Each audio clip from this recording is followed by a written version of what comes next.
501 Cast. Information you need from experts we trust.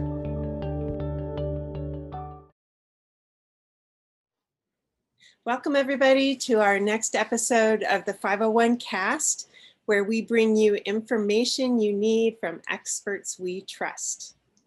Today we're going to talk about the very important topic of fundraising and how it relates to nonprofits.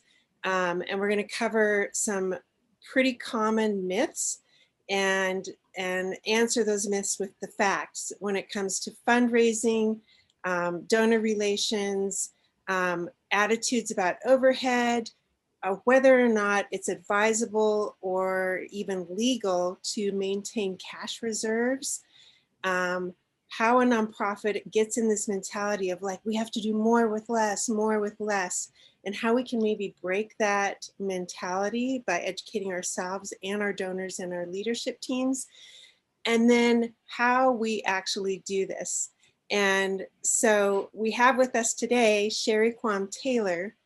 She's the CEO of Quam Taylor. And I came across Sherry because I really appreciated an expert article she shared online and thought that is exactly the thing. And I just blindly reached out to her and said, you obviously really know what you're talking about. And she graciously has agreed to join us today. And so Sherry, I'd like you to introduce yourself to our listeners, and then we'll take it from there. Sure, Kristen. Well, thank you for having me. I will take any speaking opportunity when I get to climb up on my soapbox about overhead myths and a lot of the misconceptions in the nonprofit sector that actually keep awesome organizations from raising the amount of money they need, right? So I'm Sherry, as introducing myself. I'm talking to you from Chicagoland today, and I come alongside leaders of nonprofits who are really killing it in so many areas, but they still struggle with having enough unrestricted funds to actually invest in the growth of their organization. And that oftentimes looks a lot like overhead, right? We want to invest, we want to grow, but gosh, we don't have enough unrestricted cash to really flexibly invest where we see fit. Because when you're leading an organization, you know where you should invest, you know how you need to grow. And so I teach virtually. I did it virtually before 2020. So I was a trendsetter, I guess. But I teach virtually all over the country to organizations who really want to move into, I would say, a more realistic, an overall financing model that fully funds their organization. And usually or I guess I'll say in 2020, what that's looked like, and for the majority of the people who have come to me, has been, gosh, we've been way too dependent on one thing. We're way too dependent on government funds or foundation money or an event. I'm so sorry, but it was like, we were too dependent on that, and we need more of unrestricted cash. And so that's where I come into play, well before 2020, but that's been really what people have been reaching out to me about this year. So I'm thankful to be able to talk a little bit about that today. Yeah, thanks. So yeah, I mean, every nonprofit before 2020 probably struggled with this and just really wasn't aware how important it is to diversify your funding and bust some of these myths. So the first slide here is a little bit statistical, and you provided these numbers, Sherry. Yeah. Would you like to speak a little bit about this? I'd love to. So I show this stat on every podcast, whenever people will let me, because it's like my humble passion and excitement to be able to serve the sector, right? Especially this year when you guys have shown up, right? And so what I always find surprising, and a lot of people who I talk to find surprising, is that 77% of nonprofits are under that $1 million mark of annual revenue.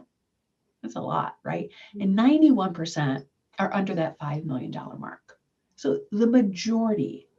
And I mean, we all know that that's wrong, right? We know organizations in that threshold that are just doing amazing work, right?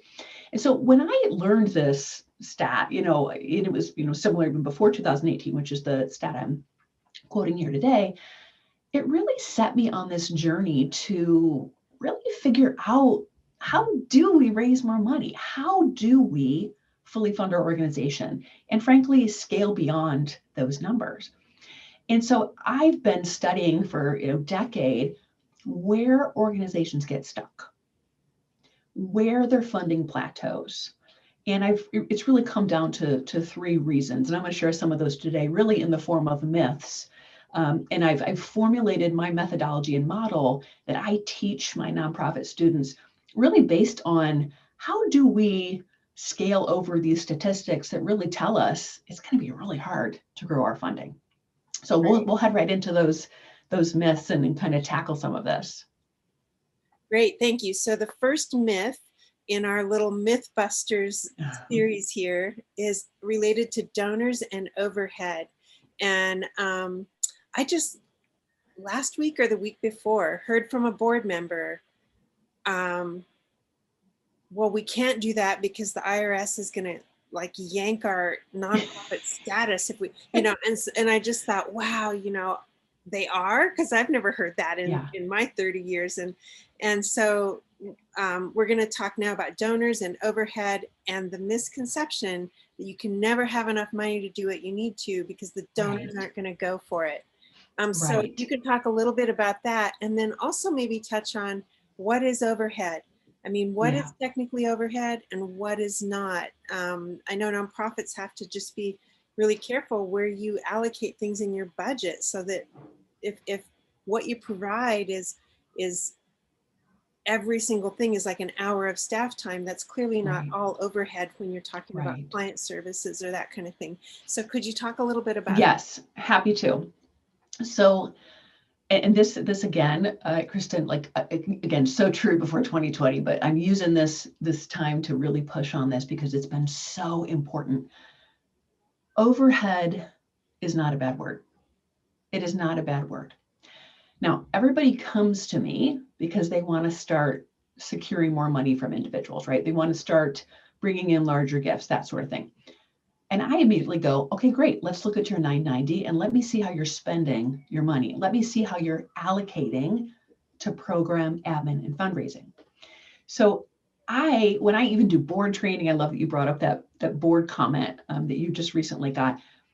Even when I do board training and it's Sherry teaches how to bring in more money, I always say, would you believe me if I told you your ability to raise more funds has way more to do with your comfort level with investing, spending money, creating a realistic budget?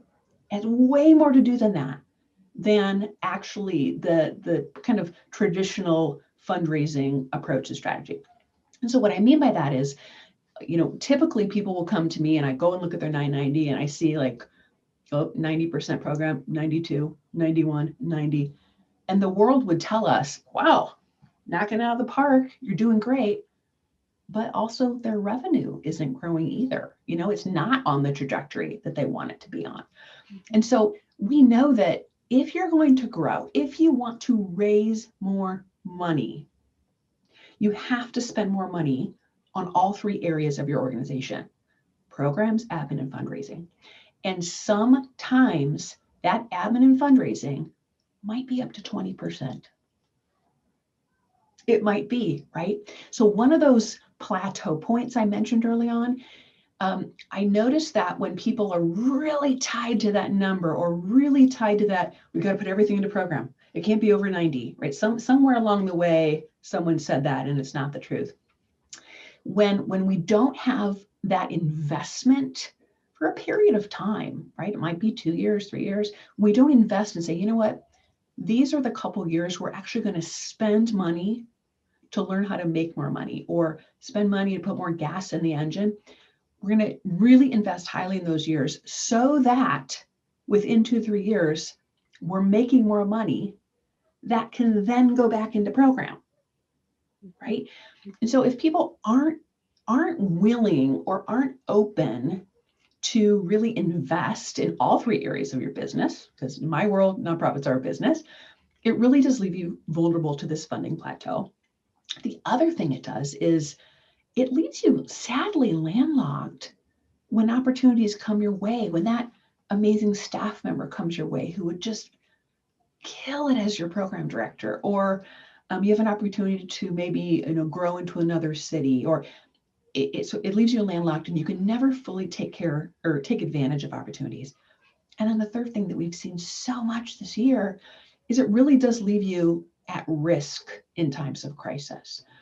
And so I love talking about this topic because it might be the biggest misconception, because when we handcuff ourselves to these percentages, that is actually what's keeping us from raising more money, right?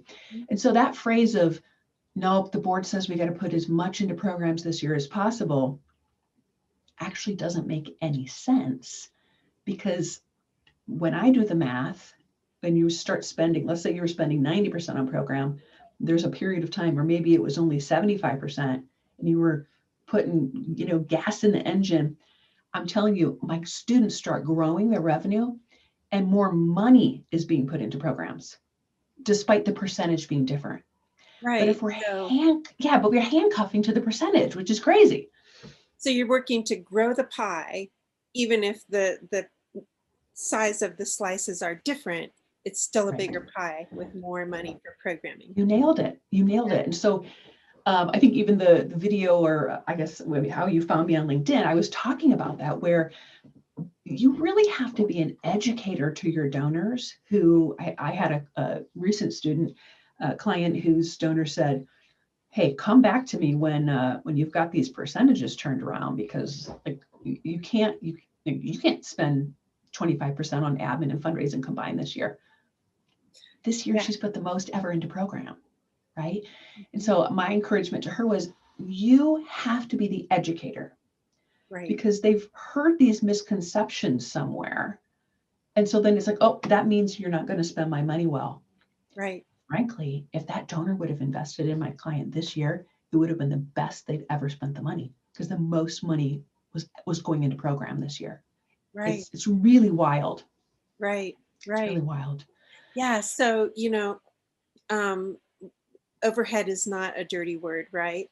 But you also, like, those things that go around about charities where like a CEO is making like $5.6 million a year. And those are the kind of things that go viral, right? And right. people are like outraged, so I think I'm sure you would agree, a balancing act of like, yes. If you have super high paid CEO or staff, donors are going to look at that, but then they sort of apply it to all nonprofits. Like, this is what all nonprofits do. And when most of us have budgets like under 500,000 or under $1 million or under 5 million, no CEO is making 5 million in those organizations. But it's one story that'll just go viral, and people will just be like, I don't believe in nonprofits. It's just a way for expensive staff to rip everyone off. Yeah, it's really a shame. I think you nailed it.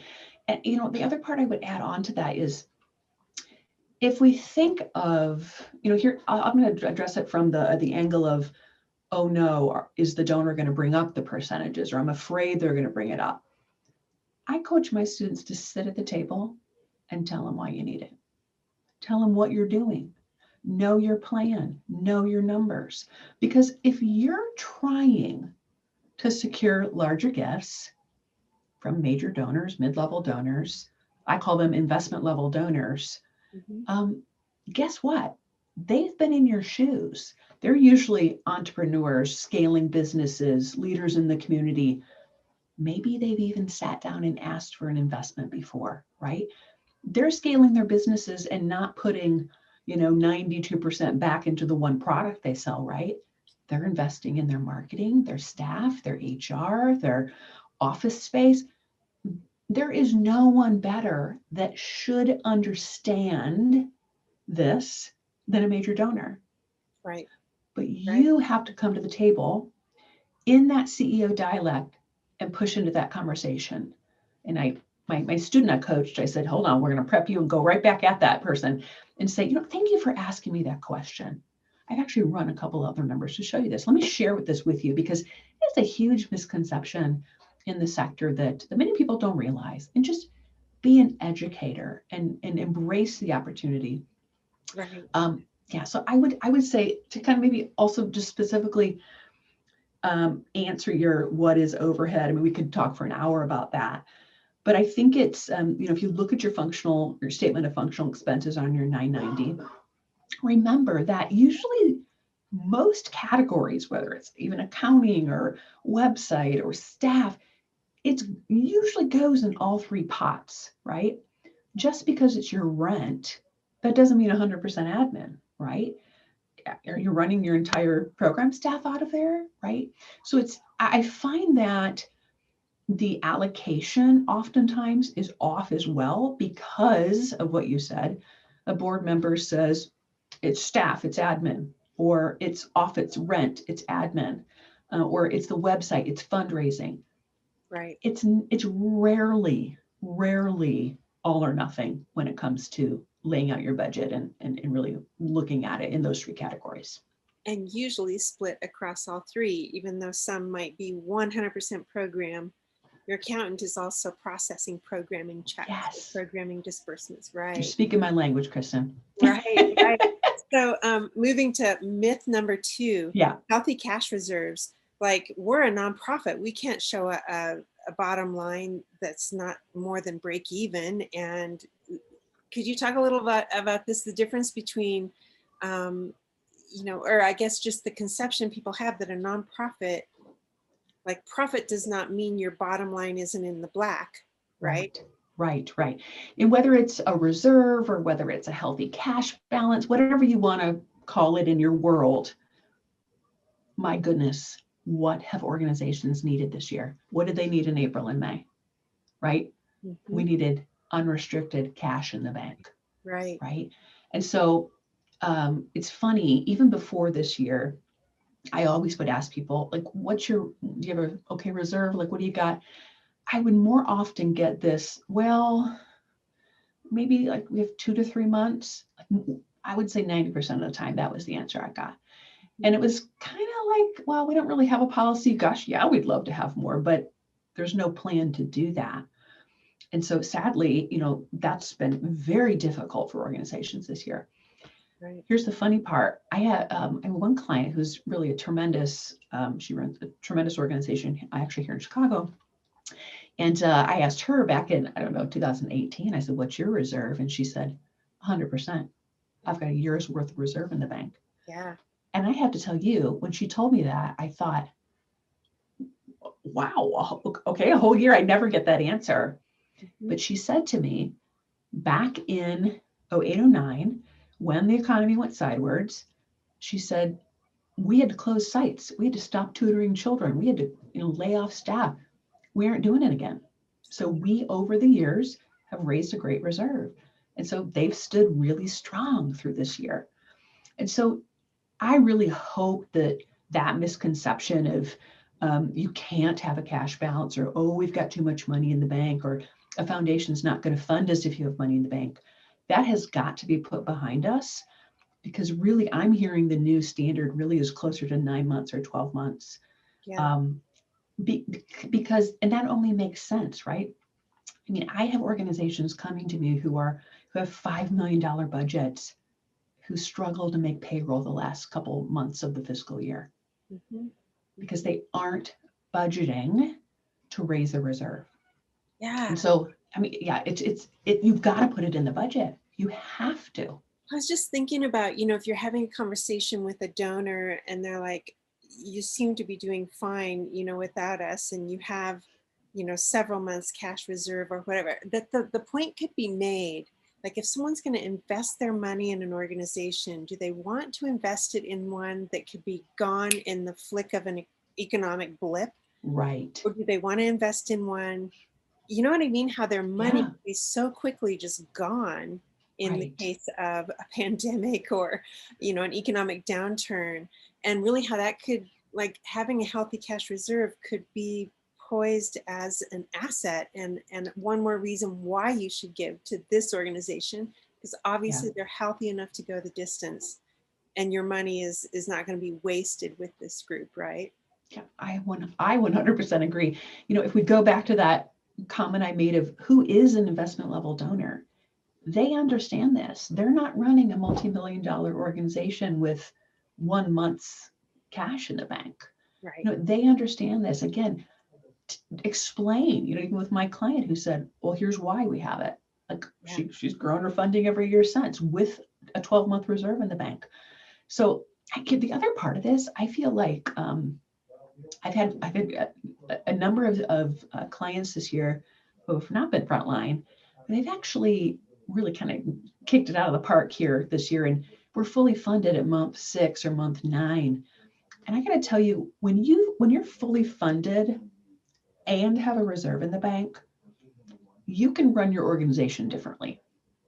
You know, I talk to them and the shoulders are down and relaxed, and they're steady Eddie, and they're growing their organizations, and they didn't have to reshuffle their world, right? And so it lets you be, you know, for me too, of course, like if I was running my business and had $10 in the bank, I'd be a little nervous, but it has allowed them to say, great, and to pivot and look ahead and to shift, of course, where they've needed to, but it's allowed them to stay on track because they've had that confidence that they aren't going to have to lay off or aren't going to be able to serve, you know, so many more people this year. And so it's been actually really, really wonderful to see that this year as well. Right. So myth number 3, we talked about, let's see, did we just talk about healthy cash reserves? I think that I have a duplicate slide here. Oh. So myth number 4. Yo, there it is. I didn't even notice that. I'm with you. The myth that we always have to do more with less. And honestly, kind of guilty from time to time of just being like, wow, this is a tight year for this particular nonprofit, and we are going to have to find a way to do more with less. But being in that chronic mindset, I mean, there are obviously times when you just do have to like tighten the belt or whatever if you lose a major donor or something major happens. But do you want to bust this myth, break it down a little bit on? I'd love to bust this one. Yeah, I think what I would say is, and in some ways, this is that biggest shift, right? We should be able to do more and less. I mean, that's just plagued our industry or sector for way too long. And so that looks a lot like, in the past when we had events, it was like, let's have the most amazing event in the whole community, have it be this gala, have it be amazing, but see if you can get everything for free, right? Or let's start this whole new something and, have it look amazing, do all this, but see if you can get a volunteer to do it. We don't want to pay for it. Yeah, all done by volunteers. Yeah. That works. None of this makes sense. And so I love volunteers. I love events. Don't hear me say not to do these kinds of things. But I'm going to go back to our overhead discussion of that example of is that volunteer role maybe keep holding you back because it's maybe not being done on a timely basis, or gosh, we should be paying for that because that actually would help us make more money or grow. So this whole concept of the do more on less thing, I am over with because it really does come down to budgeting. And so I love to talk about, I always talk about fundraising. I can't not talk about budgeting, of course. And so this do more with less thing, it comes down, let's look at the expense side first, and then we'll look at kind of how this leads to more money. If I always ask people, what do you need this year? I'm kind of asking, what's your budget, right? And a lot of times I get I just use round numbers on this, Kristen, so I don't have to do math. I get well, we'd love to get to 900,000 this year. We hope to, we kind of want to. I get a lot of that reactive, right? As opposed to, but what's the number you really need? What's the number that is going to propel your organization's growth? What's the number that includes your reserve fund in it? Now, I'm not talking go wild and say, oh, well, we need $5 million. I'm not talking about that at all. But what I find is organizations are not raising more money because they actually haven't set their budget to the right number in the first place. All the time. And so it's really that, I always do this like pivot with my body. It's really that, well, we can only plan for as much giving as we have pledged, or we can only plan for what we have committed, or membership or program revenue, when what you really need to be doing is put a budget in place that actually expresses what you need to accomplish your mission and to grow your mission. And so I'll always ask people, like, what are those expenses? Are those things you have been afraid to put in the budget because it's like, ooh, I don't think we can do that. That actually might be keeping you from making more money.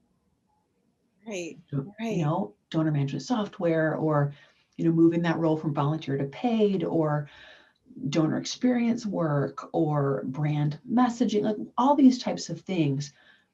What actually are you holding tight to that actually is keeping you from bringing in more money, that then actually allows you to do more, you know, with more, right? The opposite of that.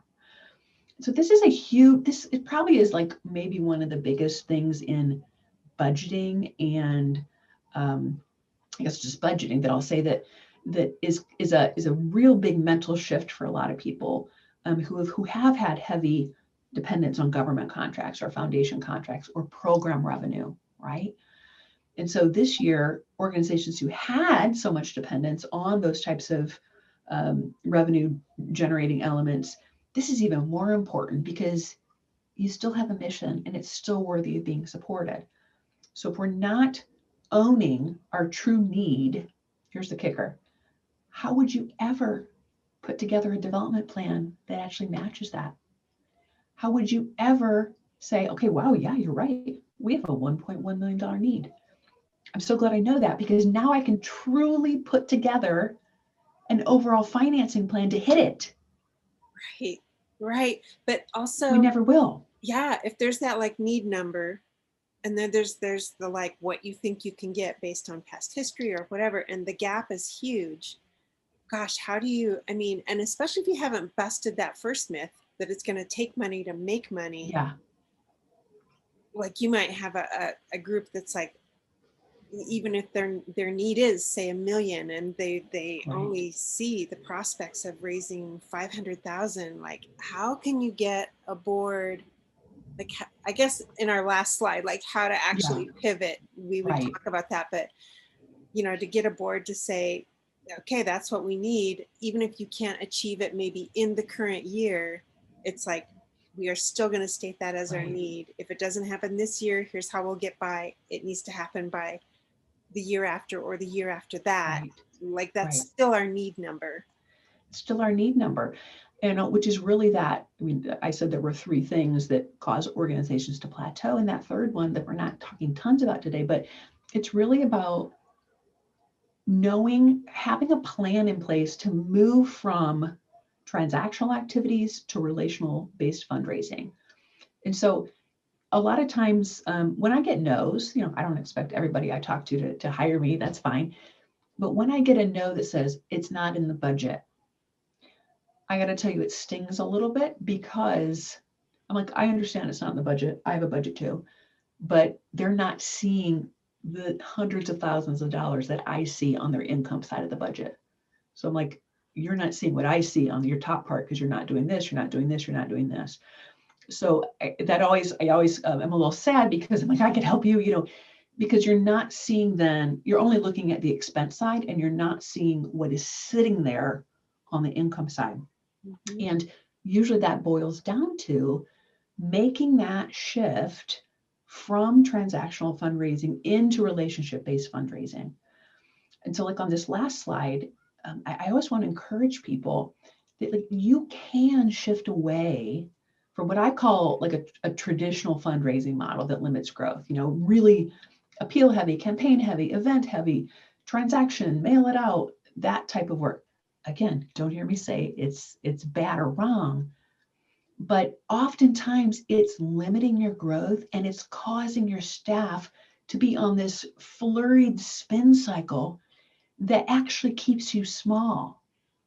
So you've got to take some of that time and put it in its place and move to an overall financing plan and fundraising plan that actually will fully fund your organization. Mhm. So in my world and methodology, what I teach is that your top 30 donors should be yielding between 50 and 75% of your revenue. Now, that really does leave that bottom 25% being, grassroots or mass level donors. So you've got to be careful. And frankly, that's where stats show money comes from, right? It comes from individuals giving larger gifts. That's whether you want to call it the 80-20 rule or whatever. But here's where everybody gets stuck. The time and the activities that they're putting into fundraising are attracting and yielding small dollar donors at the bottom. They're yielding that 25% at the bottom. So you're never going to have enough time and money if that's what all of your activities are yielding.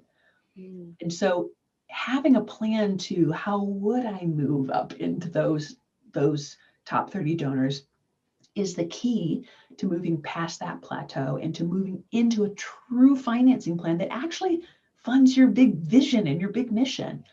And so it's a whole ROI fundraising model where the dollars that you need have to match your time and activities. That's where we get stuck because a lot of amazing leaders of nonprofits are mission experts or program experts, but perhaps they've never had to learn how to attract large donors or lead a large donor to a solicitation or have that investment level conversation because they just have never needed to know how to do that before.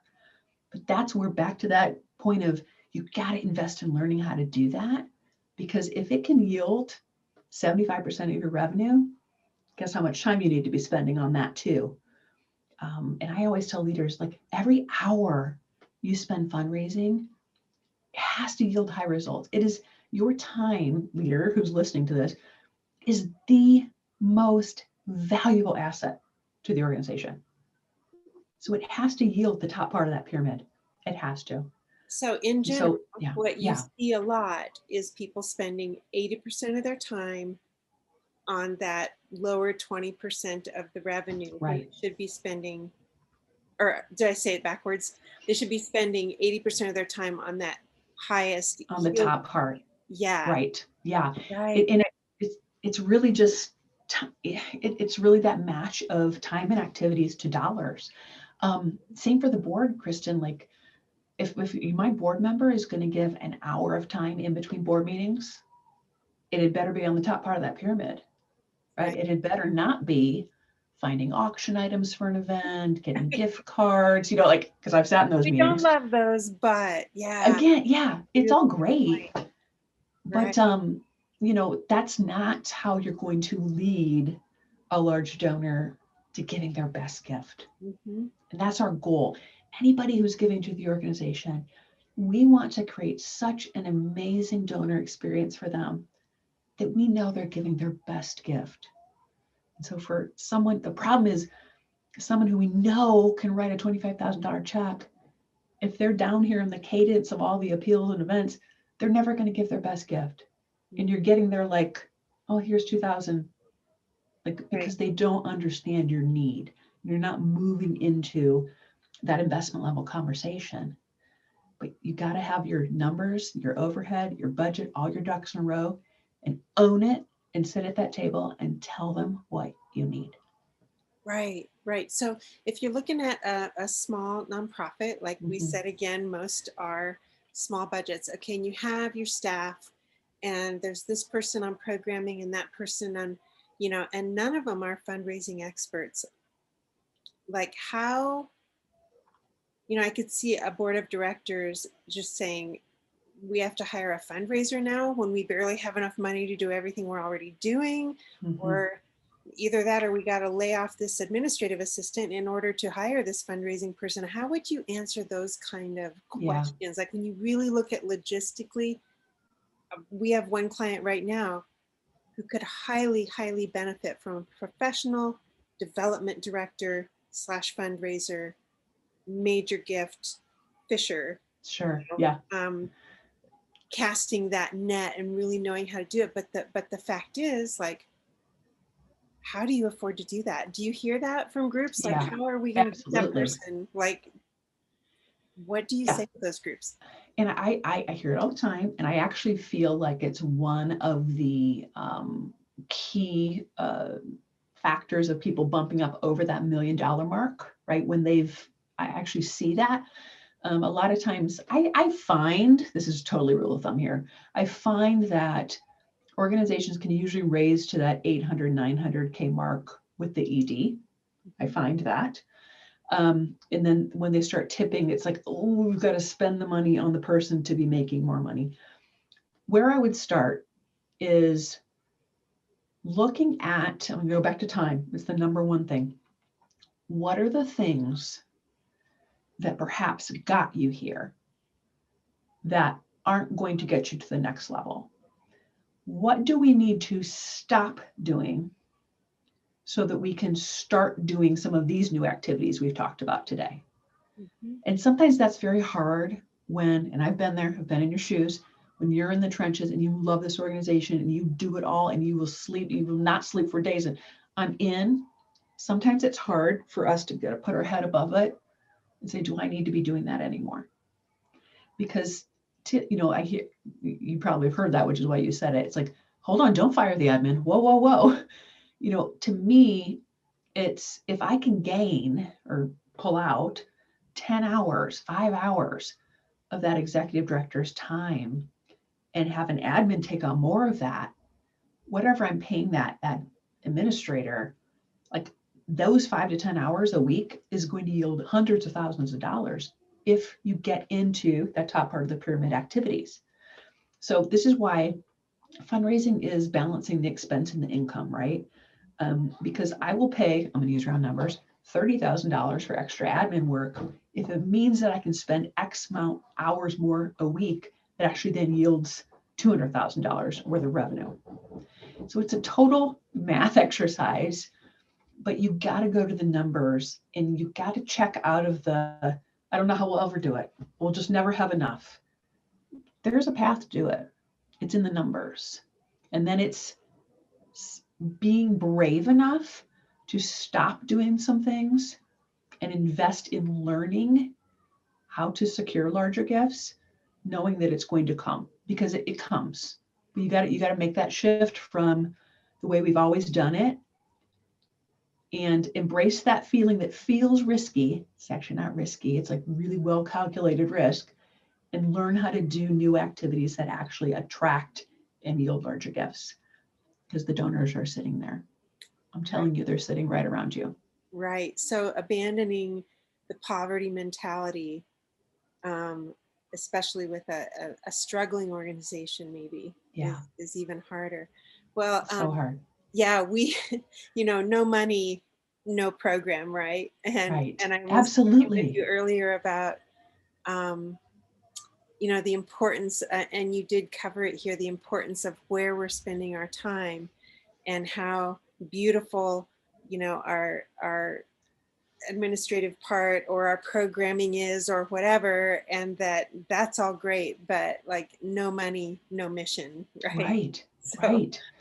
And that everyone's mission is worthy of being supported. You have to know your need, sell to the need, and know how to present the need to donors. That's great. Well, I think we're probably just about out of time, but I thank you so much, Sherry, for Thank you. visiting with me. And what I'd love to do is just pick, like, when you're in the mood, another topic, and take a little deeper dive and record another one about a very Sure. specific, maybe around donor messaging or whatever you'd like to do, or budgeting or something, and keep the conversation going.